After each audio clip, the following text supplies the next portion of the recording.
Hare Krishna, Krishna Krishna, Hare Hare, Hare Rama, Rama Rama, Hare Hare.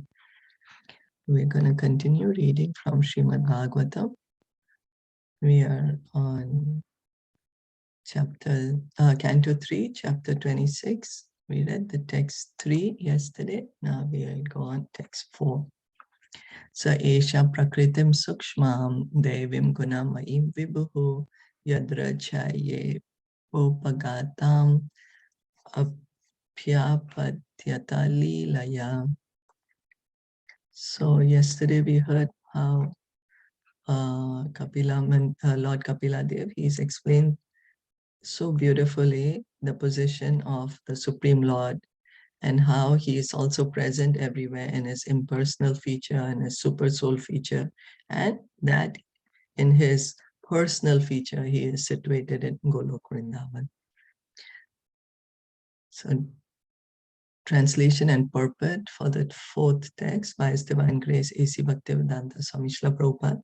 As his pastime, that the Supreme Personality of Godhead, the greatest of the great, accepted the subtle material energy, which is invested with three material modes of nature and which is related with Vishnu. In this word, the word Gunamayim is very significant.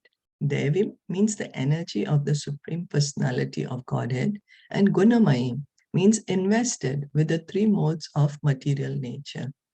So Krishna says that Devi hi esha gunamayi. He says that in Bhagavad Gita, Devi hi esha gunamayi, that this divine energy of mine. He says this energy of mine, she's divine. Why? Because she belongs to Krishna. He's speaking of the material energy. Guna esha gunamayi, consisting of the three modes of material nature. So the material energy, she is invested with these three modes: goodness, passion, and ignorance. And that's how she's ruling this entire world. Who's invested her with these three modes? Krishna. It's Krishna. When the material energy of the Supreme Personality of Godhead appears, this Gunamayim energy acts as a manifestation of the energies of the three modes. It acts as a covering. The energy emanated from the Supreme Personality of Godhead manifests in two ways: as an emanation from the Supreme Lord and as a covering of the Lord's face. So the material nature, Mahamaya, she has two functions. One, she covers the Supreme Lord from our vision. It's like a cloud. You know, today is a cloudy day. We can't see the sun. Does it mean the sun does not exist? The sun exists. Only our vision of the sun is covered by the cloud. So she acts like a cloud, covering our vision of the Supreme Lord. And the other way is she gives us this material facilities by which we can continue thinking, I'm the Supreme Lord, for sense enjoyment. So in the Bhagavad Gita, it is said that because the whole world is illusioned by the three modes of material nature, the common conditioned soul, being covered by such energy, cannot see the Supreme Personality of Godhead. The example of a cloud is very nicely given. All of a sudden, there may appear a big cloud in the sky. This cloud is perceived in two ways. To the sun, the cloud is a creation of its energy, but to the ordinary common man in the conditioned state, it is a covering to the eyes. Because of the cloud, the sun cannot be seen. So the cloud is also an energy of the sun. How is the cloud created? The cloud evaporates the water from the ocean, and this water that the sun evaporates becomes the cloud. So similarly, Mother Nature, a material energy, she's Krishna's energy. She's Krishna's energy, and she helps him to cover our vision of him. Because that's what we want. We say, Krishna, you don't exist. I don't want to see you. So he says, fine. Then immediately Maya covers our vision of him.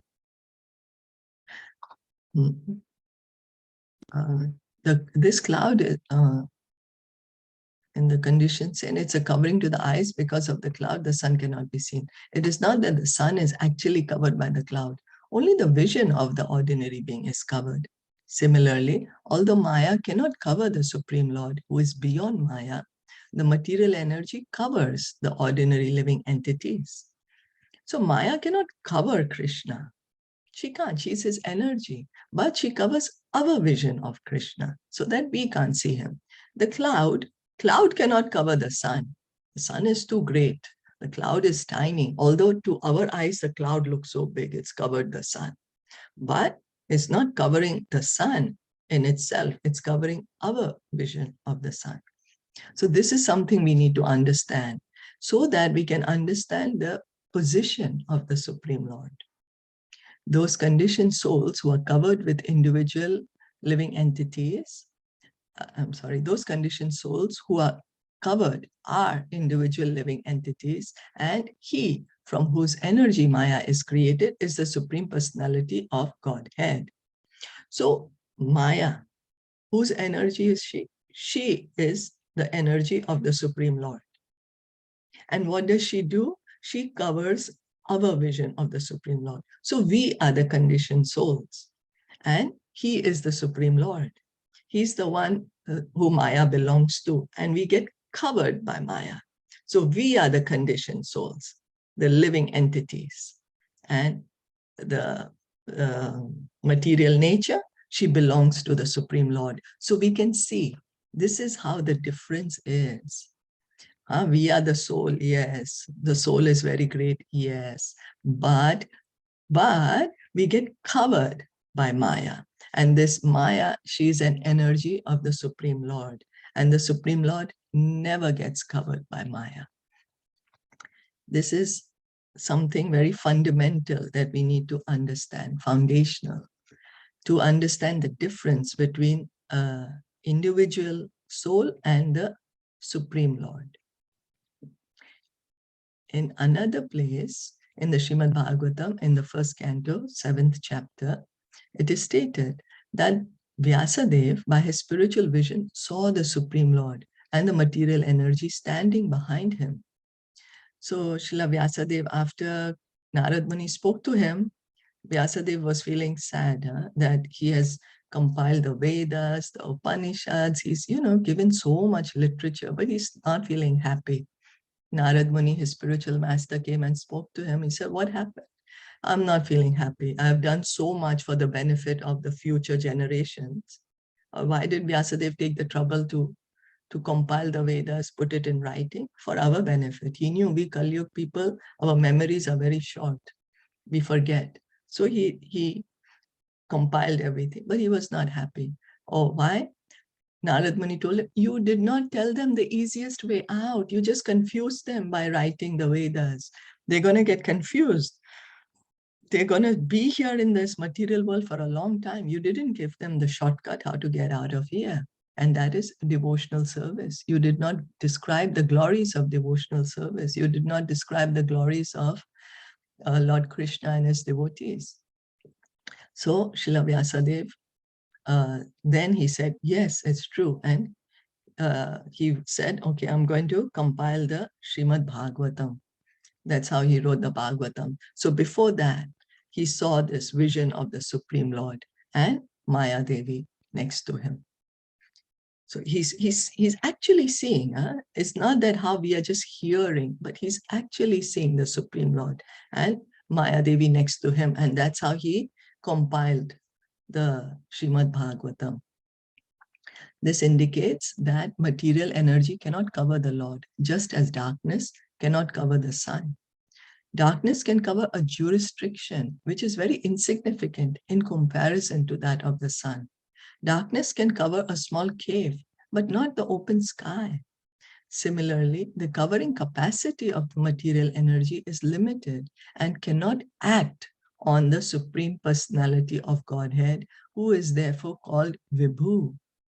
So material energy, she is not unlimited. The Supreme Lord is unlimited. Material energy, she has her own capacity. She is not unlimited. So, and the Supreme Lord, he is Vibhu, he is unlimited. So how can something limited cover the unlimited? Not possible. Can cover just our vision. She's just covering our vision of the Supreme Lord. She can't cover the Supreme Lord. As the appearance of a cloud is accepted by the sun, so the appearance of the material energy at a certain interval is accepted by the Lord. Although his material energy is utilized to create the material world, this does not mean that he's covered by that energy. He uses this energy to create this material world. And then, but it does not mean that he has become influenced by this material energy, that he has forgotten himself and that he's come under the modes of nature. No, no. Those who are covered by the material energy are called conditioned souls. Conditioned souls. You know, so whoever is covered by the material energy, then we are called conditioned souls. The Lord accepts the material energy for his material pastimes in creation, maintenance, and dissolution. So with the help of the material energy, Krishna creates this material world, maintains it for some time, and again dissolves it. But the conditioned soul is covered. He cannot understand that beyond this material energy, there is a Supreme Personality of Godhead, who's the cause of all causes. Just as a less intelligent person cannot understand that beyond the covering of the clouds, there is bright sunshine. So this is how we have become. We are not able to understand, oh, it's a cloudy day today, so I can't see the sunshine. So I think there is no sun, there is no sunshine. I just see clouds. And so that is the what do you say, the position of the conditioned soul. The conditioned soul, all we can see is this material energy. Only thing we can see is this material energy. We are not able to see the Supreme Lord, who is beyond this material energy. This energy belongs to him. He's the one, through this material energy, he's creating this entire material cosmic manifestation. We say the universal energy, energy of the universe. We say laws of universe. We call, so many different ways. So there's laws of universe. That is the material energy, but who's the lawmaker? That is the Supreme Lord. Is that okay?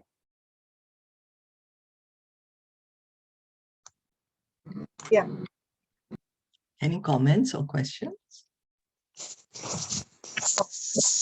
And also why we are called conditioned souls, also because we have the covering of the body, which is material. Right? Yeah. Yes. Yes. And we get conditioned to thinking that I'm the body. And we get conditioned by the three modes of material nature. So liberation means you may still be inside the material body, but your already consciousness is beyond the modes of nature. You've understood the true position. So that's why we are conditioned to this modes: goodness, passion, ignorance. We don't realize, but we are just bound by these modes, entangled.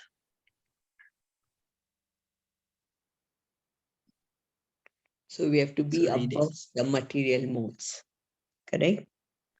Yeah. Yes. That is liberation. That is liberation. Beyond the material modes. That's the position of the soul.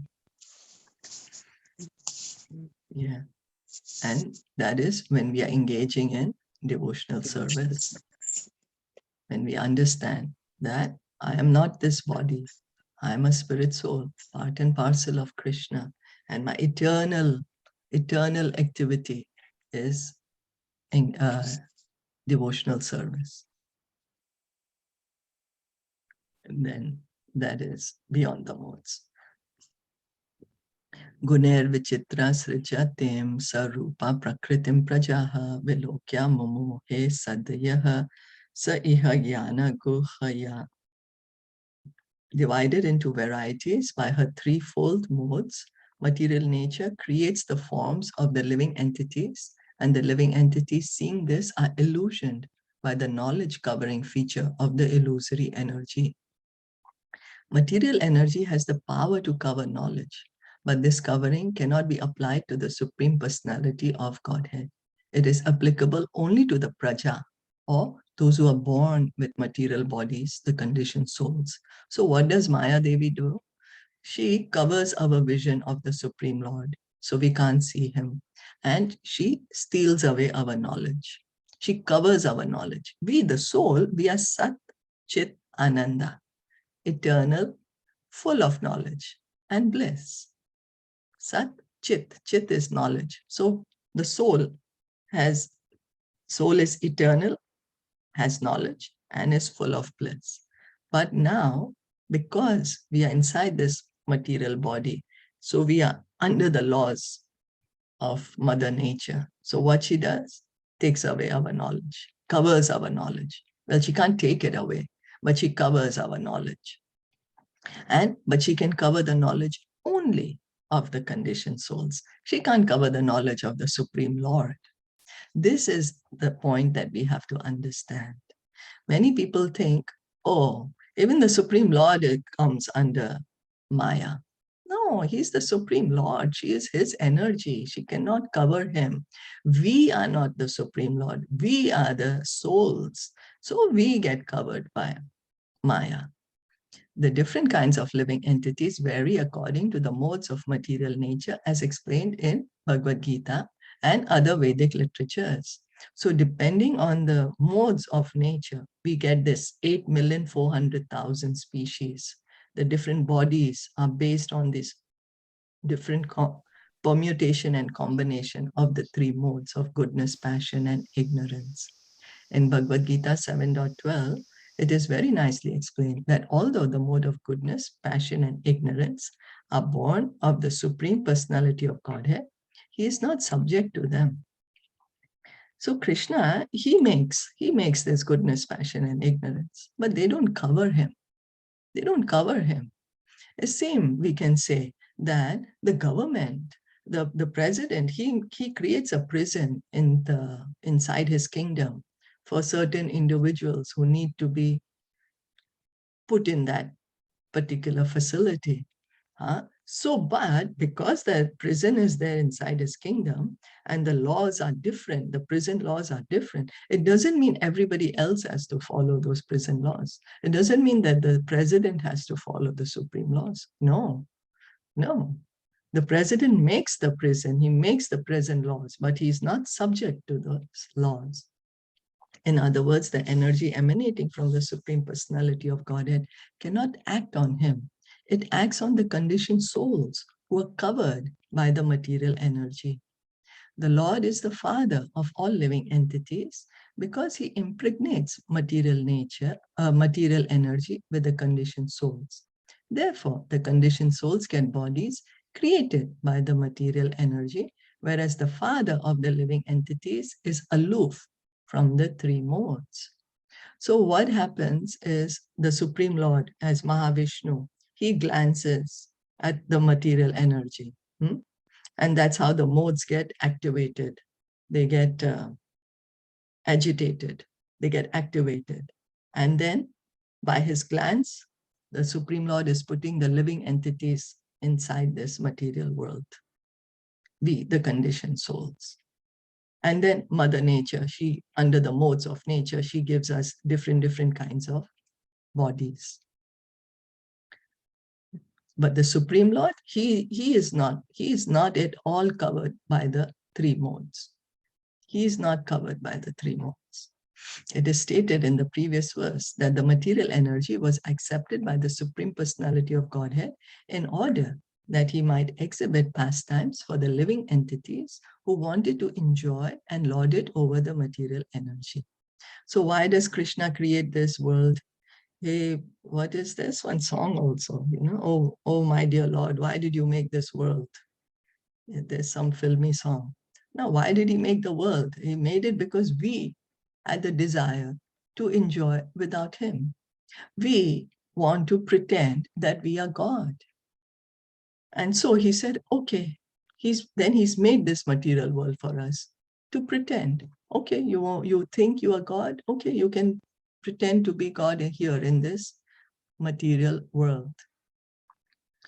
You know, like how the parents, the girl is crying, oh, I want to cook, but she's so tiny, how she's going to cook? So the mother gives her a kitchen set, a fake toy with which she can pretend that she's cooking. So it's like that.